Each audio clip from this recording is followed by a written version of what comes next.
Hey y'all, what's up? I'm Mac, and this is For Argument's Sake, where we will spend each episode diving into different hot button topics with guests who contribute to those topics in some way, for argument's sake.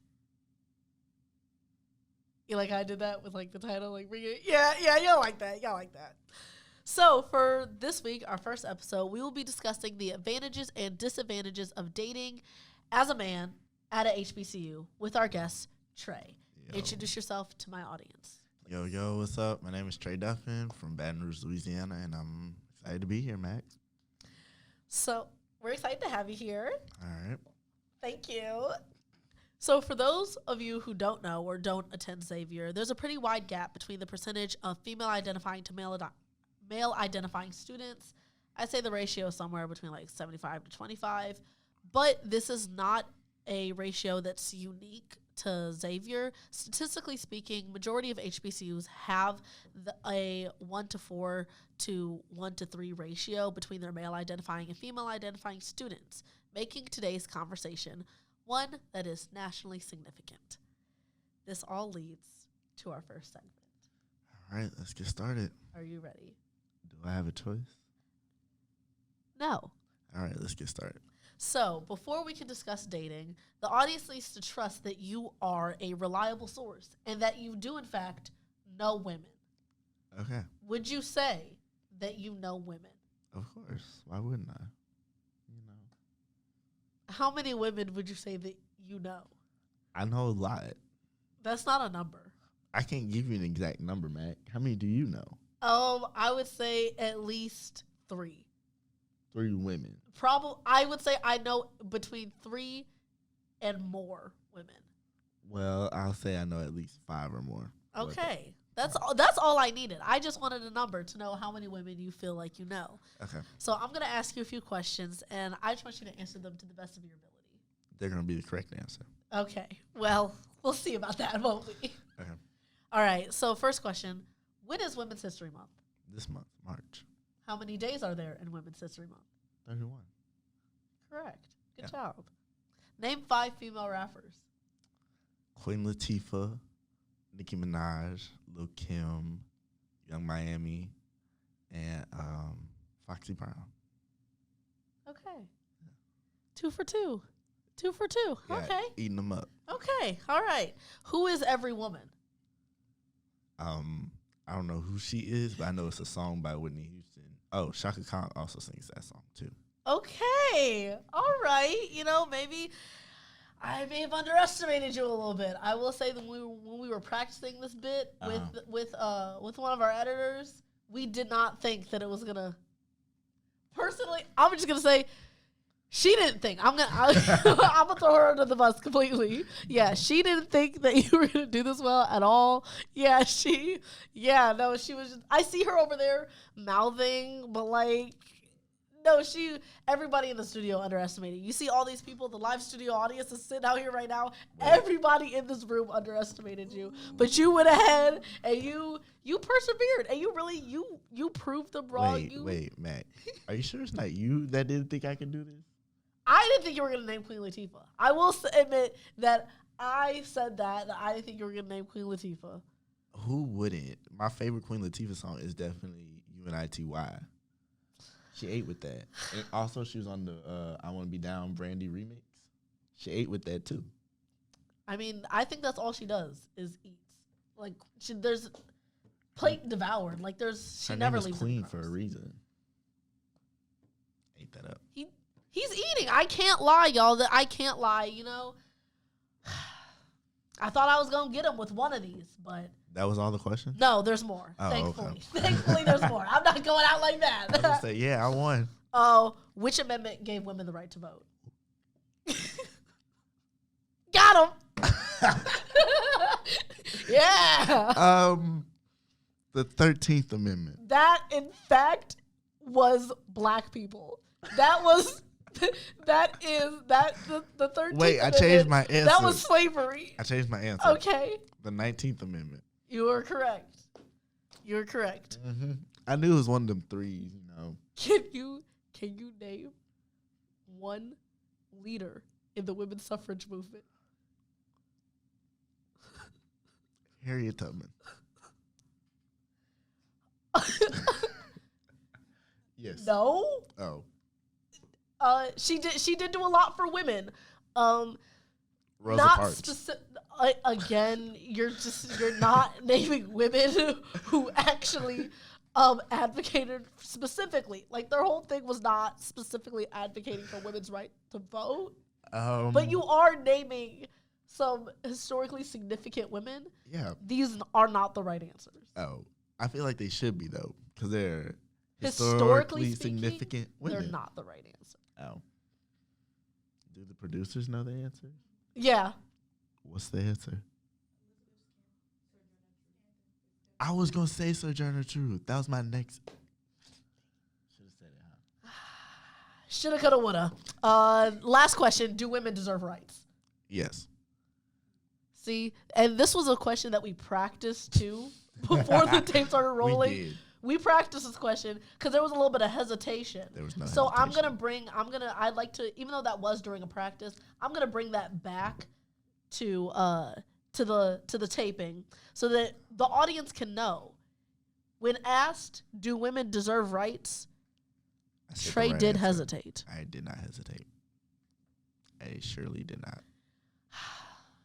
He said, she said. what can we say? Believe All my right. words. Well, you did okay. I'll give that to you. I did great. I answered all the right answers. I suppose we can move on to the topic at hand. Okay, let's go. HBCU dating as a man. Boo. So, since you want to boo, I'd like to ask, how do you think the ratio of male identifying to female identifying students, how do you think that affects dating at not just Xavier, but HBCUs in general? I think it could be a good or a bad thing. You know, if you have more of one population than another, that means you have more opportunities. But Is that how you feel as a man, that you have more opportunities? I feel like everybody has more opportunities in life, no matter what it is. That's not specific to the question at hand. Do you, as a man, feel that you have more opportunities at dating in the HBCU scene because there are more women? No. Reason being is because they're picky and they're looking for something specific. The women? Yes. What do you think? And what they're looking for is not you. Most likely not. Yeah, no. They always want like a 6'4" who plays basketball or some type of sport. You know, he drive a Hellcat. Well, I push a Honda. All right, Mac. What's your next question? my next question for you is, do you think that some male identifying students take advantage of that ratio? I don't want to speak for all my male counterparts, but I want to say yes. Can you elaborate on that? You know, like the saying goes, there's plenty of fish in the sea. So I feel like a lot of men, they'll take that and run with it. They can just go and talk and mess with whoever they want to because there's plenty of options out there. Do you think that if the ratio were flipped the other way and there were more female identifying students to male identifying students, that women would act the same way that men do in this case? Or is it entitlement? Are men just, do they feel like they're owed having multiple options? Personally, I think if it was switched, it would still be the same because I just feel like we as a people, when there's more of one thing, we all try to get at what we can have, if that didn't make sense. Like, if there's less of something, so like, if there's only like 6 bottles of shampoo sitting up there and there's 15 people trying to get it, everybody's going to try and get those last little bottles.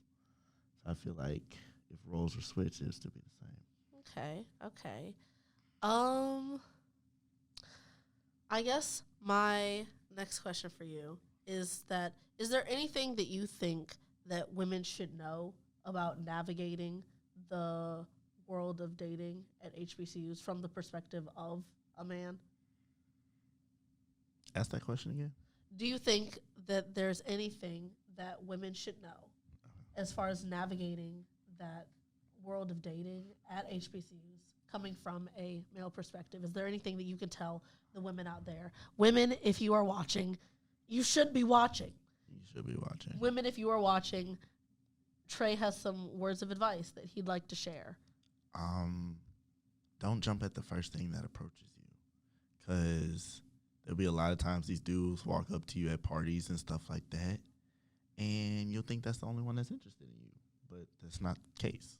Because if you got one coming up to you, others will most likely come up to you. So just weigh your options. In other words, don't settle. Yeah. It's not worth it. It's really not. Settling is for the weak. It's, yeah. And if you are someone who is currently settling, I'm sorry. I stand with you in solidarity. I cannot relate anymore. I can't relate. But I'll stand with you, like, from all the way back here. We not the same, but I'll stand with you. Just don't do no stupid stuff, because then if you start acting crazy, I can't support you no more. You heard it here first. Trey does not support women. That is not the words that came out of my mouth, but I don't stand by that. Editors, roll the tape back. Editors, please do not roll the tape back. I can't support women. I do have a couple questions that I have, just for the sake of the audience getting to know you a little better. Okay. Just a little better. Do you think that as far as the way that men at HBCUs navigate dating, do you think that you are one of the more positive ones, or one of the like positive in like? Do you think that you are a source of positivity in the realm of dating? Oh, hell no. Oh, Trey said that he's toxic. Oh, that's not what I was saying. Trey said he's toxic. I don't think I'm toxic. He said he's toxic. I just don't have time to play.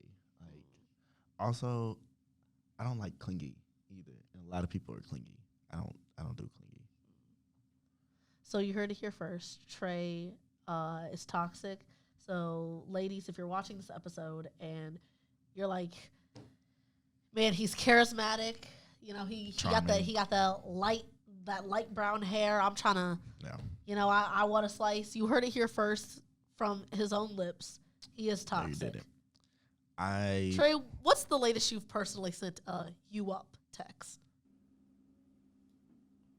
Exactly. I don't send those. Exactly. Because they get sent to me.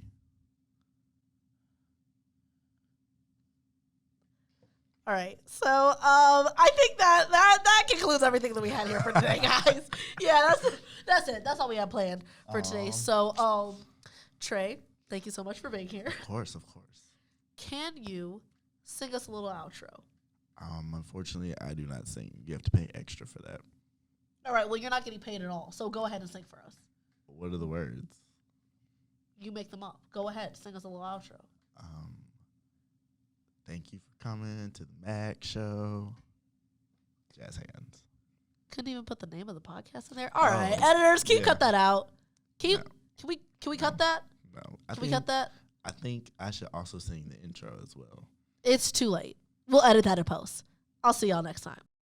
Thank you for coming to the Mac Show. Jazz hands.